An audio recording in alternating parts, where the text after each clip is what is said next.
Hi, my name is Murray Hiebert. I'm the Deputy Director and Senior Fellow in the Southeast Asia program here at CSIS, and we're delighted to welcome Ambassador Kim Beazley to join us for a conversation today.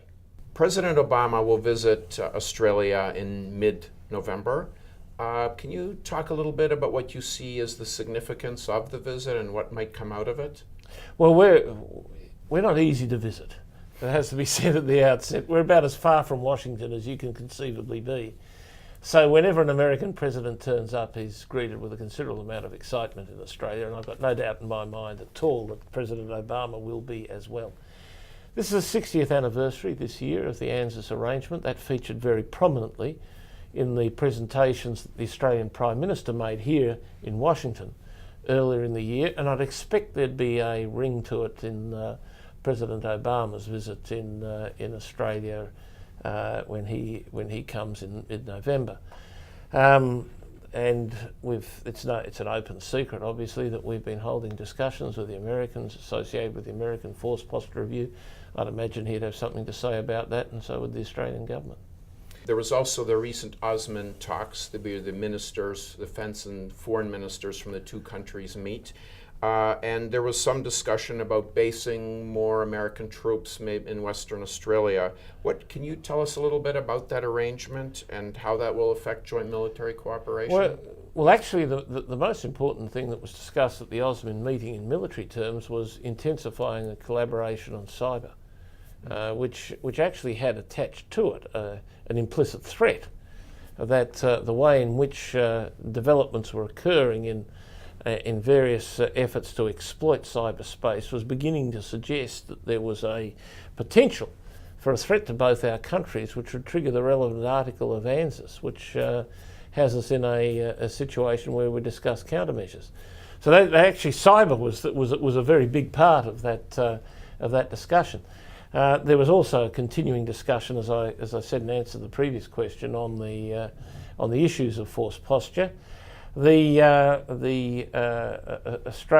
is looking at ways in which facilities that it has might be utilised by the forces of the United States, and that's an ongoing consideration.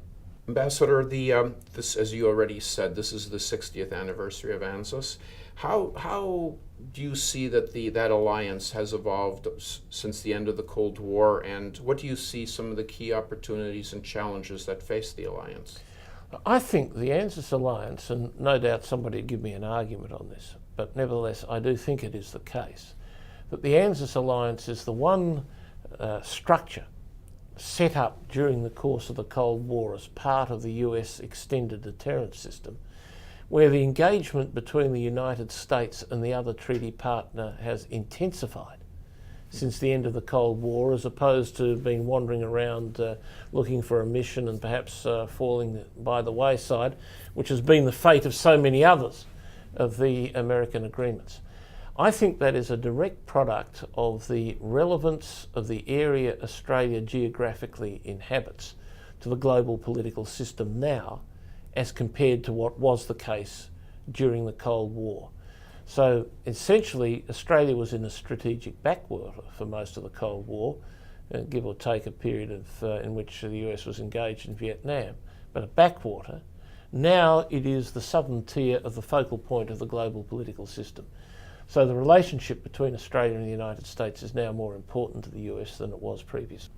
The Prime Minister Gillard announced recently that Australia would be drafting a white paper in 2012 entitled "Australia Prepares for the Asian Century." How do you think Australia can balance its increasing economic cooperation with Asia with its continuing security cooperation with the United States? Are there any tensions there?